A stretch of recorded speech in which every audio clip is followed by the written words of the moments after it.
कहानी की शुरुआत हांगकांग के एक बिजी पोर्ट से होती है, जहां क्रेन्स कंटेनर्स को शिप्स पर लोड कर रही थी और अब यहां से ये कंटेनर्स टाइट सिक्योरिटी में अलग अलग जगहों पर भेजे जा रहे थे। और इन्हीं कंटेनर्स में से एक के अंदर पैसों के ढेर के साथ इवान मार्केज नाम का एक आदमी भी मौजूद था।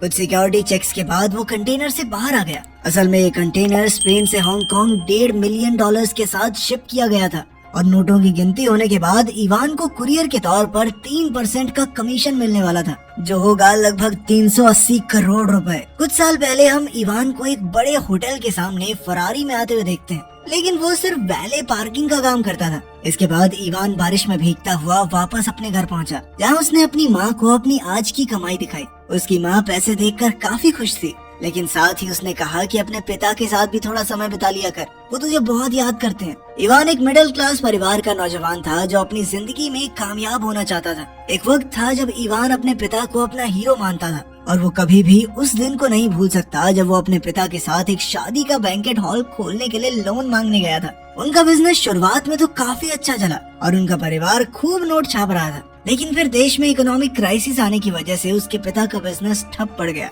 और तब उसने ठान लिया कि वो कभी गरीबी में नहीं जिएगा। रिसेशन के बाद इवान के पिता अक्सर टीवी के सामने शिकायत करते रहते। इसके चलते इवान को उनसे चिढ़ होने लगी। कुछ करना धरना है नहीं, सारा दिन बस सरकार को गाली देनी है। इसी दौरान इवान वैले का काम करने लगा, लेकिन वो हमेशा किसी बिजनेस अपॉर्चुनिटी की तलाश में रहता। अपने पिता से बिल्कुल उल्टा, वो सिस्टम से चिपक कर रहने में विश्वास नहीं रखता था।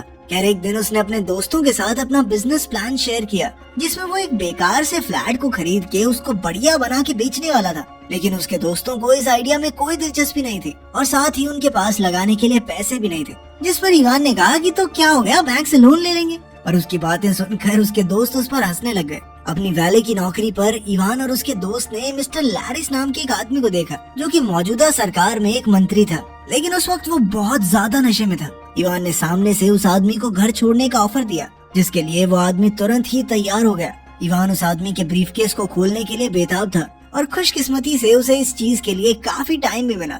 उस ब्रीफकेस के अंदर पैसों का ढेर देखकर वो हैरान रह गया और उसने तुरंत ही कुछ नोट निकाल लिए। थोड़ी देर बाद जब वो लोग उसके घर पहुंचे तो इवान सीधा उस औरत से मिला जिसके लिए वो पॉलिटिशियन काम करता था। इवान का मानना था कि वो इस नशेड़ी से बेहतर काम कर सकता है, उसे फर्क नहीं पड़ता चाहे उनका बिजनेस जो मर्जी हो। उसने ये भी बताया कि पॉलिटिशियन पीठ पीछे उनसे चोरी कर रहा था। पैसे तो उसने निकाल ही लिए थे, तो उसकी बात सच निकली। साथ ही मैरी को इवान का कॉन्फिडेंस बहुत अच्छा लगा और फिर उसने इवान को डिलीवरी के लिए 10,000 यूरोज ऑफर किए, जिसे इवान खुशी खुशी पहुंचाने के लिए तैयार हो गया।